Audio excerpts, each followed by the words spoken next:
जी जनाब, ये वो आवाज़ है जिससे शायद हमारी नौजवान नस्ल जो है वो वाकिफ़ नहीं होगी, क्योंकि ये खिलौने जो हैं वो अब मादूम होते जा रहे हैं। ये मिट्टी से बनाए जाते हैं और जो पुराना कागज़ होता था उससे ये बनाए जाते थे।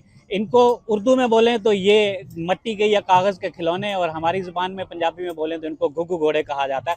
बचपन में हमने इन खिलौने से बहुत खेला है, लेकिन आज ये खिलौने जो हैं वो बिल्कुल मादूम होते जा रहे हैं। और अभी ये खिलौने बनाने वाले मंजूर मलंग हमारे पास मौजूद हैं। हम उनसे थोड़ी सी गुफ्तगू करते हैं कि वो इसके बारे में क्या कहते हैं। अस्सलाम वालेकुम मंजूर मियाँ। वालेकुम सलाम सर जी। क्या हाल है? अल्लाह दा करम, खैर खरीयत है? शुक्र है अल्लाह दा। किमें काम चलता पिया है? बस अल्लाह दा शुक्र है, वाह वाह चल रहा चल रहा है जी। ये बाल हुणे दे नाल खेडदे न कोई ना? हुण बाल नहीं खेडदे, वड्डे ले जांदे हैं। बड़े किस वास्ते? ए अंदर वांज के लटकांदे हैं, अच्छा घोड़े शोड़े सजांदे हैं। पुरानी यादगार जेड़ी ना ओने भुलांदे जेड़े वड्डे नु ना जिन्हां नु समझ है सर, अच्छा जिन्हां नु समझ है ओ गिन वैंदे। अच्छा जेड़े आंदे न बधारी बाल अजकल दे ओ तो बस खेल के गए। अच्छा। नहीं तो ये कारोबार हूँ किवें चलदा है? कोई कमाई शमाई हो वेंदी है कोई ना? बस अल्लाह दा शुक्र है, पेट पल वैंदा, बच्चों दी रोजी निकल आंदी। अच्छा, ते कितने बच्चे हैं? बच्चे अपने माशाल्लाह 4 हैं। माशाल्लाह। ते क्या करेंदे न? वो अपना कारोबार करेंदे नहीं जो।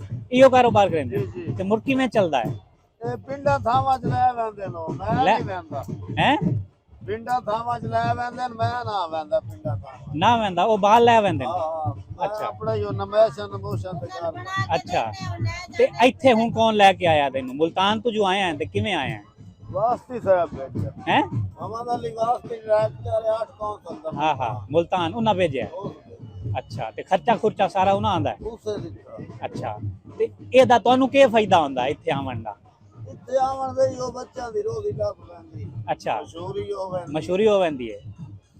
गुड। ऑर्डर उडर आ वैंदे न, बस मुल्तान घंटे का बाजार बन अच्छा। गया नवा। पहले किले से आयो छोड़ दिता अच्छा गवर्नमेंट ने। हाँ। पहले हवा धोन अंदर आ गया, घंटा घर के अंदर ही अच्छा उससे दुकान बन गई, दराज बाजार।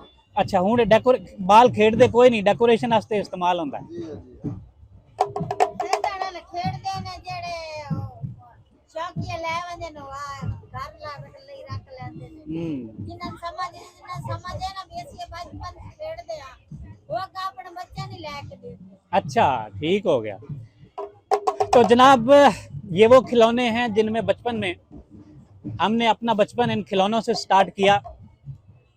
कम अज़ कम मैं वो पीढ़ी हूँ, वो नस्ल हूँ जिसने इन खिलौनों से अपनी ज़िंदगी का आगाज़ किया, और आज तमाम डिजिटल गेमें जो हैं उनको भी हम अवेल कर रहे हैं।